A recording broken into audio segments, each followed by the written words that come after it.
자, 안녕하세요. 선생님입니다. 자, 이번 시간에는 대한민국 정부 수립의 의미에 대해서 한번 알아보도록 하겠습니다. 지난번에 한반도 분단의 원인들에 대해서 한번 공부해봤죠. 그것과 연결되는 내용들이에요. 선생님이 먼저 수업을 하면서 좀 필기를 해놨던 것들이 있어서 보시면서 하면 되고, 여러분이 중요하다고 생각하는 것들 필기해 주시면 되고요. 잠깐 멈췄다가 보셔도 됩니다. 자, 한번 읽으면서 설명드릴게요. 정부를 어떻게 만들 것이냐의 방법을 둘러싼 혼란이 굉장히 있었다고 말씀드렸죠. 대표적으로 미국과 소련, 우리나라 정부를 어떻게 만들 것이냐에 대해서 미소 공동위원회 같은 것들을 열었다. 지난 시간에 배웠던 거 기억나요? 하지만 제대로 둘이 합의가 되지 않았다. 결국 미국은 이 문제를 누구에게 넘겼다고 했지? 여기 나와 있는 바로 이 국제연합에게 문제를 넘겼다. 그래서 바로 이 남북한 총선거라는 걸 통해서 통일정부를 만들려고 했다는 거죠. 자, 그럼 선생님이 설명 들었어요. 국제연합은 바로 누구의 편을 드는 조직이라고 좀 그 당시만 해도 볼 수 있다? 바로 미국의 입장을 조금 더 드는 그런 상태였다. 왜냐하면 국제연합이 본부가 미국에 있거든요. 지금도. 그러니까 좀 더 미국이나 이런 강대국들, 특히 미국의 입장을 좀 더 반영하고 있다라고도 볼 수 있죠. 이 유엔에서 가장 높은 책임자가 사무총장인데 우리나라 외교부 장관까지 하셨던 반기문이라는 분이 바로 유엔 사무총장을 하신 적이 있었죠.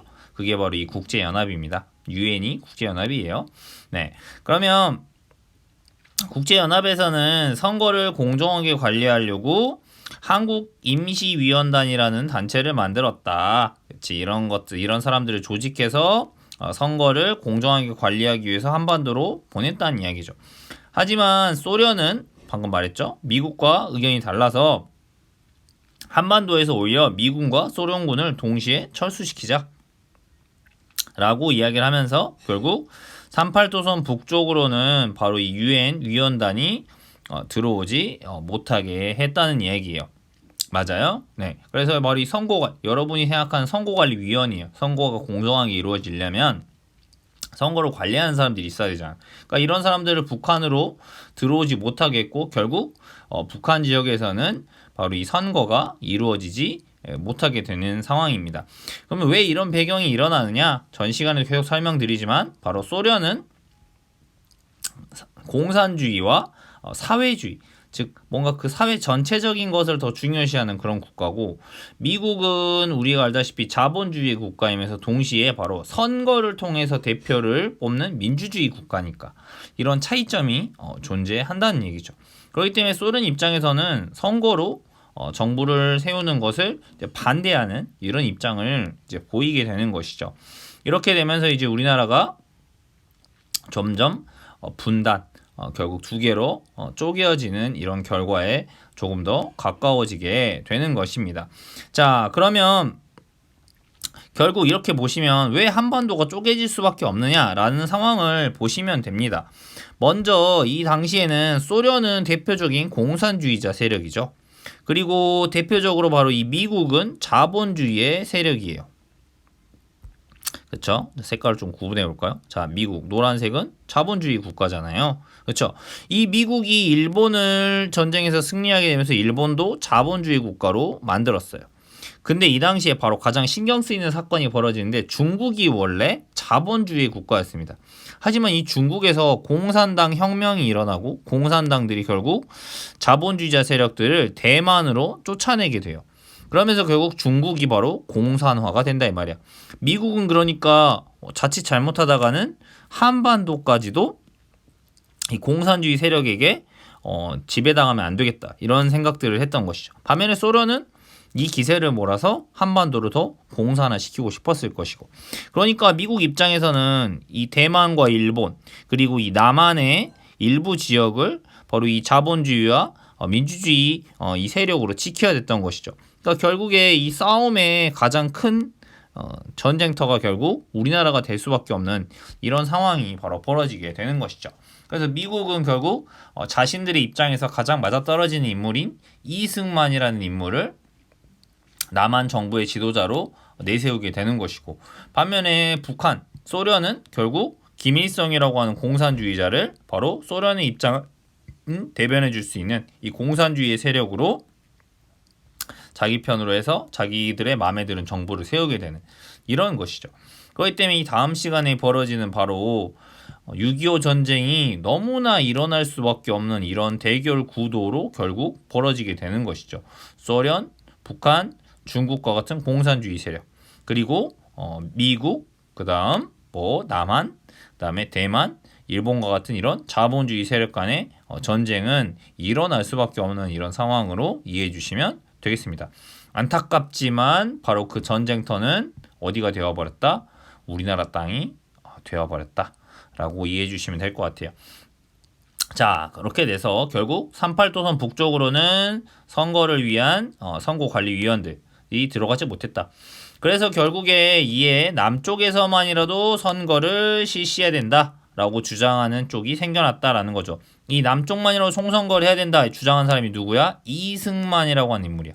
이승만은 여러분이 알다시피 바로 대한민국 정부의 초대 대통령, 즉 처음 대통령을 초대 대통령이라고 하는 겁니다.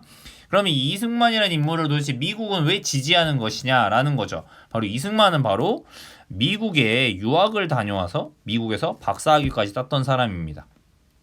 당연히 미국에서 공부를 했어. 이 당시 그것도 일본의 식민지 시절에 일본에 유학을 이미 갔던 사람이고, 이승만도 역시 독립운동을 했죠.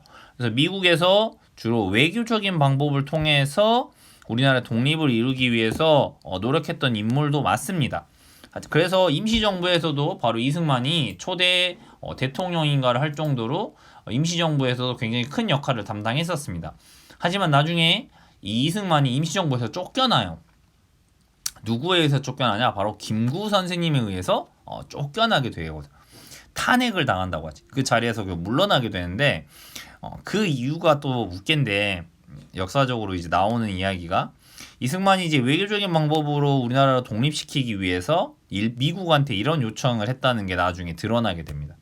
뭐냐면 일본의 식민지를 벗어나기 위해서 차라리 미국한테 조선을 미국의 식민지로 만들어 달라.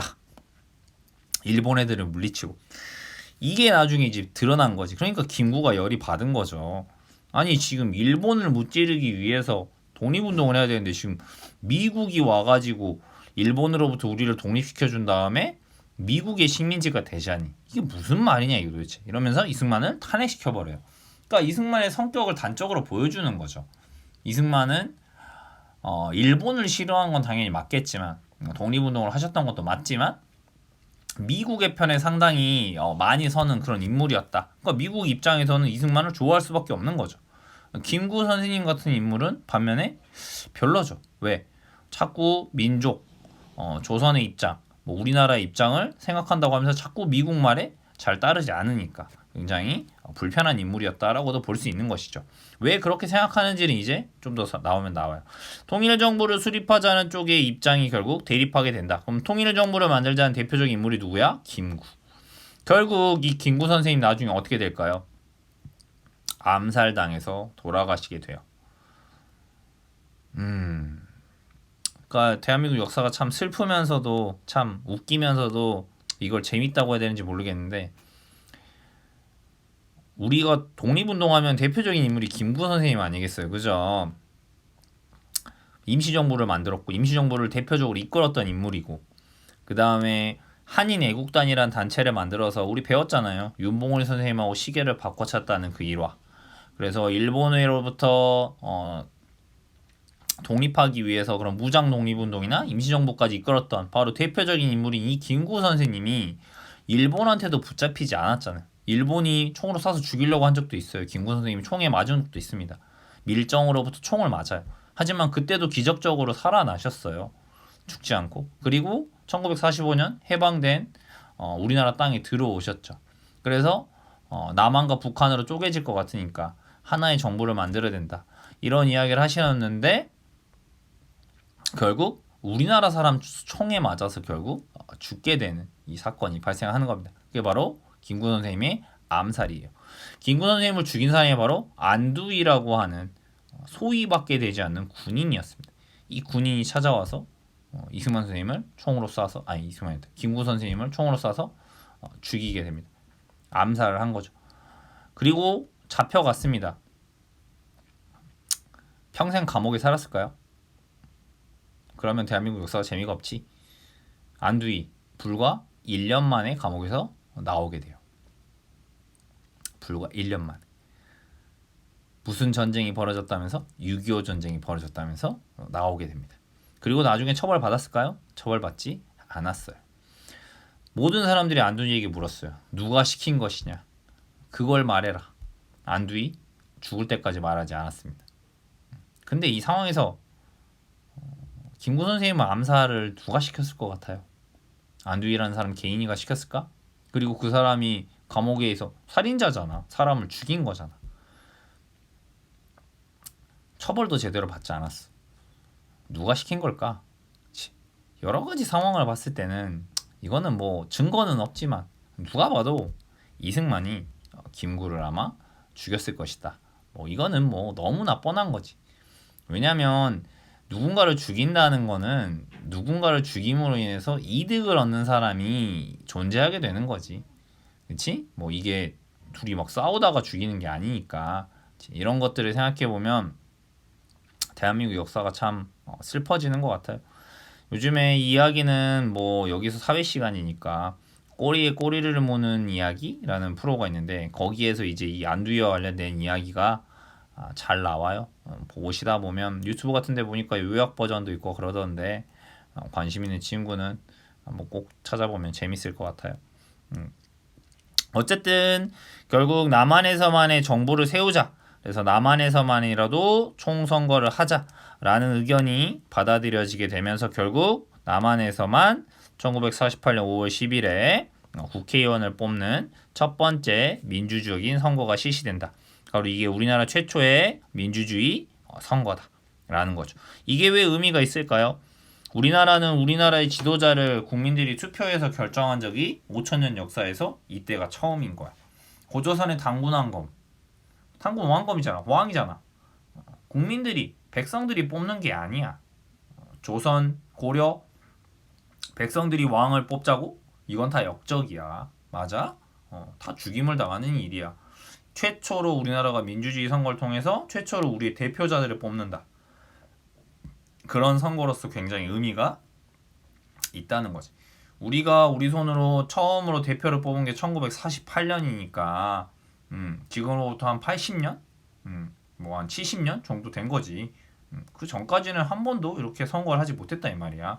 알겠지? 이렇게 국회의원들을 먼저 뽑고요. 이 국회의원들이 바로 이 헌법을 만듭니다. 그래서 재헌국회에서 통과되어서 7월 17일에 헌법을 공포하게 된다. 그래서 7월 17일이 바로 재헌절, 헌법을 만든 날이다 라고 해서 우리 헌법 1학기 때 공부했잖아요. 우리의 나라의 가치를 담은 법이다 라고 설명을 드렸죠.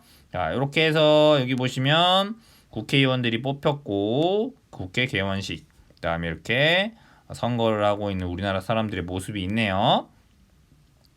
자, 재헌국회의원들은 이승만을 초대 대통령으로 선출했다라는 거죠. 자, 이때는 국민들이 직접 대통령을 뽑는 게 아니라 바로 간접선거라고 해요. 네, 우리가 국회의원들을 뽑고 그 국회의원들이 대통령을 뽑는 이런 간접선거의 형태로 이루어진다. 그 이유는 이제 처음 해보는 선거니까 국회의원도 뽑고 대통령 선거까지는 조금 어려웠을 수 있으니까요. 그렇죠? 그리고 광복 3주년을 맞는 1948년 8월 15일에 바로 대한민국 정부가 만들어진다. 대한민국 정부는 바로 대한민국 임시정부 1919년 이후 3.1운동 이후에 세워졌던 임시정부를 전통을 잇는다. 그리고 우리 민족의 오랜 염원이었던 독립정부를 수립했다라는 것에 의미가 있다. 하지만 한계점도 분명히 있는 것 같아요. 결국 이걸로 인해서 우리나라는 사실상 두 개의 나라로 쪼개어지게 되는 것입니다. 남한에서는 바로 남한의 단독정부, 대한민국 정부가 만들어지게 되고 그 다음 사실상 정부가 이미 수립되어 있던 북한에서는 이를 기다렸다는 듯이 1948년 9월에 조선민주주의 인민공화국, 즉 지금의 북한입니다. 북한만의 정부가 수립되면서 우리나라는 남과 북으로 나뉘어지게 되는 현실이 되었다라는 것입니다. 알겠죠? 남한에서만의 총선거를 실시한 까닭, 바로 소련이 북쪽에 국제연합 임시위원단이 들어와서 선거를 하는 것을 반대하면서 결국 남쪽에서만 총선거가 실시되었다라는 것이죠. 자, 5월 10일 총선거 선거 포스터에는 왜 막대기가 그려져 있을까라는 거죠. 여기 잘 보시면 이렇게 막대기가 그려져 있잖아요. 그렇죠? 후보 이름 밑에. 그 이유는 바로 우리나라에 그 당시만 해도 글자를 읽지 못하는 사람들이 많았기 때문입니다. 광복 직후에는 13세 이상 인구 중 무려 68%, 10명 중에 7명은 글자를 못 읽는 상태였다라고 보시면 되겠어요. 그러니까 이 당시에는 선거를 하는데 문맹, 즉 글자를 못 읽는 사람이 굉장히 많았기 때문에 이렇게 짝대기로 후보의 번호라든지 이런 것들을 투표할 수 있게 해놨다는 걸 볼 수 있어요. 그렇죠? 대한민국 정부 수립 과정에서 나온 서로 다른 주장 살펴보기. 이승만, 이제 무기한 연기된 회의가 재개될 기색도 보이지 않으며, 그치? 재개될 기색도 보이지 않는다. 통일정부는 몹시 기다리지만 잘 되지 않으니 우리 남쪽만이라도 임시정부 혹은 위원회 같은 걸 조직해 3.8 이북에서 소련이 물러나도록 고소해야 할 것이니 여러분도 결심해야 할 것이다. 그치? 소련을 물러나도록 얼마나 미국 편을 들고 있는지 알 수 있죠. 그러니까 이승만은 결국 자신이 남한에서만이라도 단독 정부를 수립하면 자신이 남쪽의 지도자가 될 수 있는 것이잖아요. 그렇죠? 그런 계산이 들어 있는 것이죠. 그리고 미국도 이승만을 지지하게 되는 것이고요. 북한도 마찬가지죠. 김일성도 역시 통일된 정부엔 관심 없어요. 어차피 통일되지 않을 거라는 계산이 있으니까. 그래서 미국을 비판하면서 자기들은 그냥 북한에서 자기가 지도자 하는 거죠. 반면에 김구 선생님, 한국이 있어야 한국 사람이 있고 이런 걸 민족주의라고 하는 겁니다. 우리나라 민족을 더 우선에 놓고 생각하는 거죠. 민주주의도 공산주의도 또 무슨 단체도 있을 수 있는 것이다. 한국이 있어야 그런 단체도 있는 것이다. 그러면 우리의 자주독립적 통일정부를 수립해야 하는 이때 어찌 개인이나 자기 집단의 욕심을 탐해 국가 민족의 100년 계획을 그르칠 사람이 있으랴. 즉 여기서 개인이나 집단의 욕심을 탐한다. 이건 누구를 비판하는 거야? 이승만이나 김일성과 같은 인물들을 비판하고 있는 말이다 라고 볼 수 있죠. 하지만 결국 김구 선생님 1949년에 암살당하신다. 슬픈 이야기죠. 그렇죠? 네. 이렇게 해서 김구 선생님과 이승만 선생님 그래서 주장하는 내용은 무엇이냐 이렇게 생각해 주시면 되고, 여러분의 생각은 과연 어떨까요? 그쵸? 정답은 없는 문제죠. 통일정부가 과연 북한에는 공산주의 세력, 남쪽에는 자본주의 세력이 있는 상황에서 또는 미국과 소련의 그런 입장이 있는데 과연 김구 선생님의 바람처럼 통일정부가 만들어질 수 있었을 것이냐, 아니면 그것이 어려웠을 것이냐, 그거는 지금도 고민해 볼 만한 문제인 것 같아요. 하지만 우리나라가 언젠가는 남과 북이 그만 전쟁을 멈추고 하나의 국가, 하나의 민족이었잖아요. 통일되는 그날이 오긴 와야 되지 않을까? 대신 무력이 아닌 서로가 노력해서 평화적인 방법으로 통일하는 것이 중요하지 않을까, 이런 생각을 해봅니다. 이렇게 결국 남한과 북한의 서로가 단독 정부들을 수립하게 되고, 이 다음엔 결국 이렇게 크게 커졌던 갈등은 결국 전쟁으로 이어지게 됩니다. 그게 바로 1950년에 있었던 6.25 전쟁입니다. 자, 다음 시간에는 6.25 전쟁에 대해서 공부해 보도록 하겠습니다.